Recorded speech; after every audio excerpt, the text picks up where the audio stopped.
Berdoa mulai.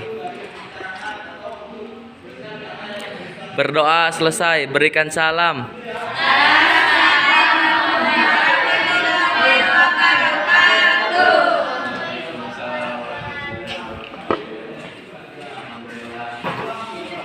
Siang yang cerah bagi kalian dan bagi saya juga. Apa kabar semuanya? Baik. Semoga kalian selalu Amin. keluarga di rumah pada gimana? Sehat? Alhamdulillah.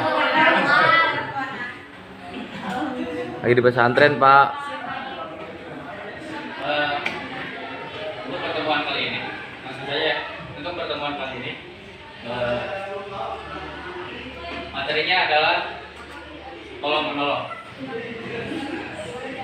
Jadi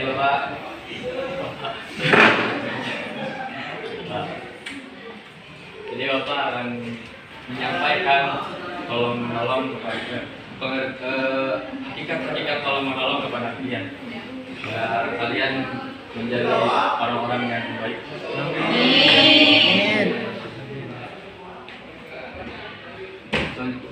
Maksud saya, yang pertama ada pengertian tolong menolong. Sebagai makhluk sosial, kita pasti tidak akan bisa hidup sendirian tanpa adanya bantuan orang lain. Betul? Betul. Jadi kita tidak bisa hidup sendirian. Kalau sendiri, terus udah kalau sendiri. Makanya kita harus perlu berdua atau bertiga. Bertiga boleh, Pak. Berempat, berdua. Jadi kita perlu berdua untuk ada yang mendampingi.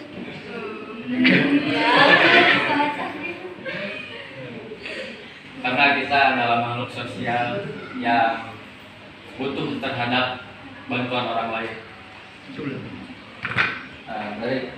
Mulai dari awal kita lahir hingga meninggal. Awal kita lahir, kita dilahirkan sama siapa? Ibu. Sama ibu. Keluar dari mana? Dari ibu. Dari rahim baru. Dari ibu. Terus kita dikeluarin. Dilahirin. Ya kan? Kita dilahirin tidak langsung borojol gitu. Kan tidak, pasti kita membutuhkan yang namanya paraji, bidan gitu. Dari awal lahir saja kita sudah membutuhkan bantuan orang lain, apalagi saat hidup. Lalu kita lahir, lalu kita hidup di dunia yang mana kita tidak bisa sendirian. Kita adalah makhluk sosial yang membutuhkan bantuan orang lain. Iya, Pak. Seperti itu. Kalau meninggal juga kita tidak bisa sendirian karena Kalau kubur mah sendirian, Bapak. sebentar. Bukan itu ya, awas. Oh. Jadi pada waktu kita meninggal juga kita masih membutuhkan orang lain dan memandikan kita agar kita suci gitu. Suci badannya doang, biasanya enggak gitu. Dari memandikan, lalu mensolati, lalu mengkafani, lalu menguburkan. Itulah bentuk dari sosialisasi Tolong. makhluk sosialisasi manusia. Saya membutuhkan bantuan orang lain. Nah, keberadaan orang lain tersebut tidak hanya menjadi seorang teman, bisa menjadi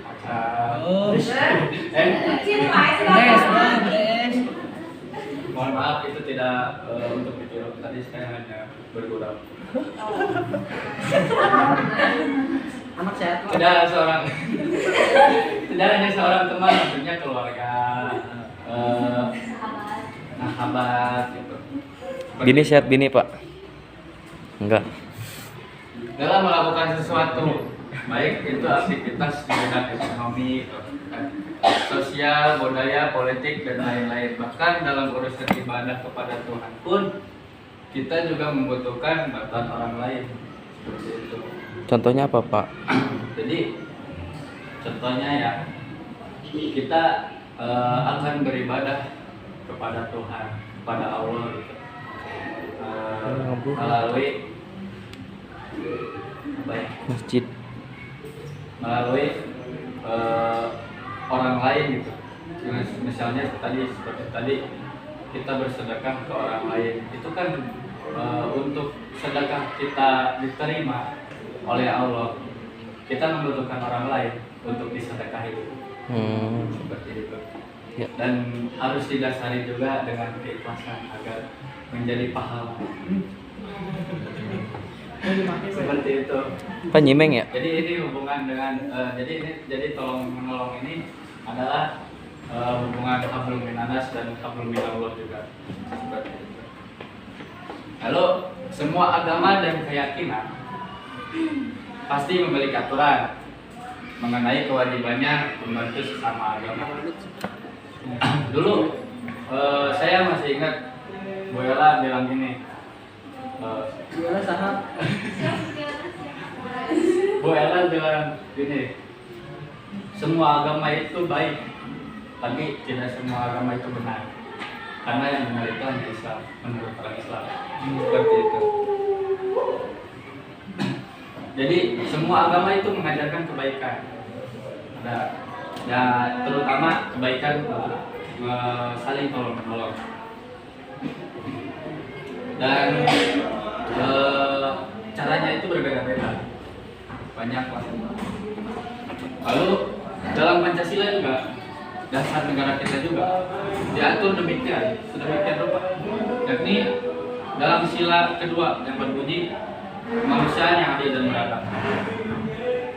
Kita itu dalam kandungan sila kedua itu, kita itu dirancang atau dikonsepin oleh Pancasila untuk menjadi manusia yang adil dan beradab, untuk hidup rukun, untuk hidup saling damai, tentram, saling tolong menolong. Jangan terlalu egois hidup di dunia ini, karena tadi kita itu sebagai makhluk sosial tidak bisa hidup sendirian.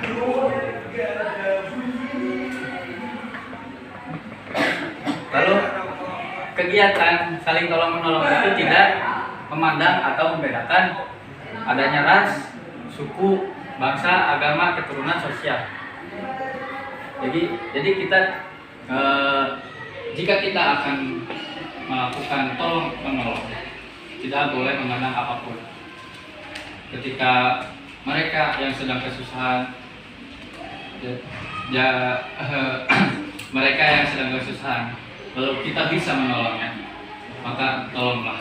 Jangan melihat agamanya, jangan melihat sukunya, dan melihat bangsa atau ras dan lain-lain. Epeng. Jadi untuk agar tidak jenuh, Bapak ada sedikit cerita.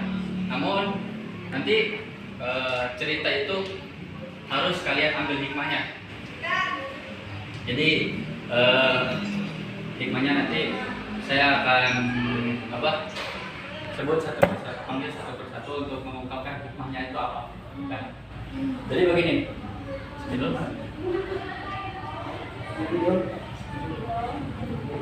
Bapak ngebos spidol emang? Kalau ambilin.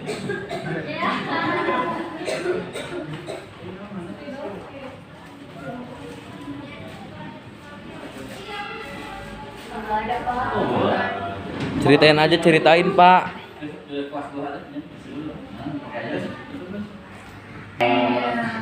Perhatikan baik-baik dan jangan lupa ambil hikmahnya.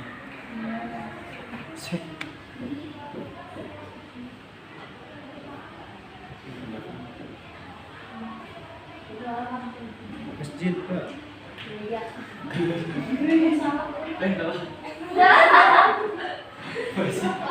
Pokoknya Ini ada sebuah rumah.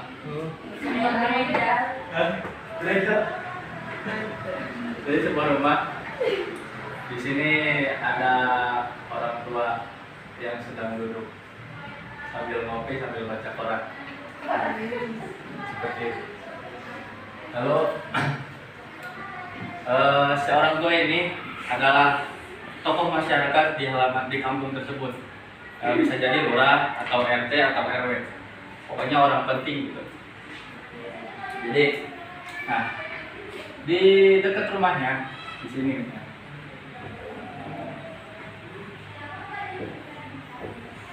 Di sini ada yang terjadi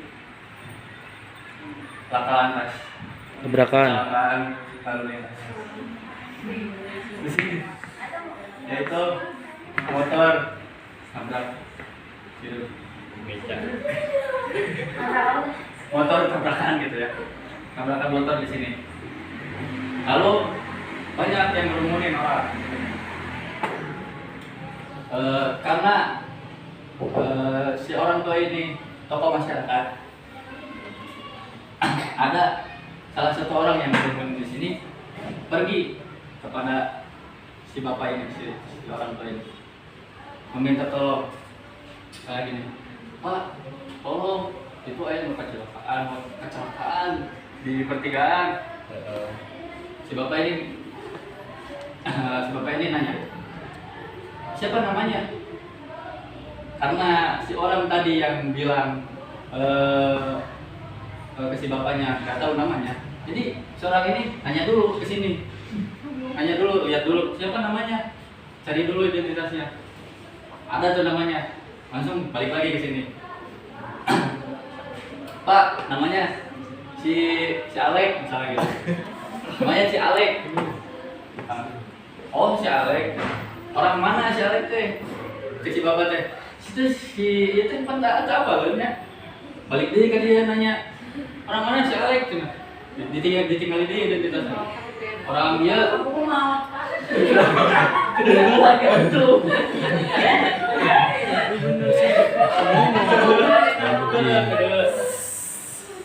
Terus saya tak, oh orang Cianjur misalnya, orang Cianjur balik deh kan dia.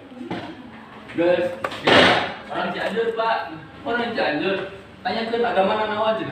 Langsung balik deh, ditinggalin deh identitasnya. Oh Islam, langsung balik deh kan dia. Islamnya naon? NU apa Muhammadiyah?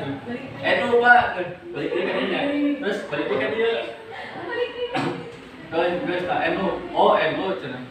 Lalu tuh orang kerja cina. Terus si anu berapa rada teh, dia lah ada anu tadi di dia, dia lah kayak dia. Pas ninggalin teh, guys, innalillahi wa inna ilaihi raji'un. Sudah meninggal ternyata. Terus si bapak ini teh langsung kita nyamperin, udah meninggal gitu. Kejadiannya jadi udah meninggal, wes anu tabrakan gitu. Gitu. Jadi coba kalian simpulkan apa hikmah dari dibalik kejadian yang tadi. Kalau siapa yang mau mengungkapkan hikmahnya itu apa? Siapa mengungkapkan? Danang Pak. Gimana? Pak, Gimana Ki? yang kirim pesan tuh namanya siapa? Bener Pak, itu ada jelas Pak. Namanya Robert. Robert. Harus jelas itu Pak. Reno. Kenapa yang itu kenal nggak Pak, yang tokoh itu ke yang ngirim pesan? Oh kenal. Oh ya udah Pak. Kakak Kamsi itu tuh, anak Oh. Kamsi itu. Oh. Salah tuh. Ada yang tahu kan hikmahnya apa? Hikmah di balik kejadian yang tadi apa? Hikmahnya Pak, dianya keburu mati. Banyak tanya. Padahal orang tuanya langsung nyamperin aja. Jangan nanya. Cerdas, Pak. Kita satu-satu ngomongnya jadi dia Bapak. Tidak memandang, Gimana Soriana? tidak memandang. Tidak memandang apa? Mana pemandangan Pak? Tidak memandang diri. Tidak memandang orangnya. orangnya. Jadi tidak memandang keyakinannya apa, sukunya apa gitu Pak, agamanya apa. Jadi intinya mah kalau misalkan ada yang membutuhkan tolongin mah tolongin ya gitu. Masya Allah Edi. Kalian sudah Edi idaman banget. kalian sudah pintar semua, jadi Bapak selesaiin aja cukup sampai di sini ya. Iya Pak. Dari hadis hari ini. Ya, kamu mau jelasin hadisnya? Nanti pertemuan yang akan datang aja. Sekarang mau belajar hadis dong, Pak. Nah, tadi kan tolong menolong konsepnya juga. Nanti hadisnya menyusul dari pertemuan yang akan datang. Dan siapa yang nggak hadir? Musin. Siapa?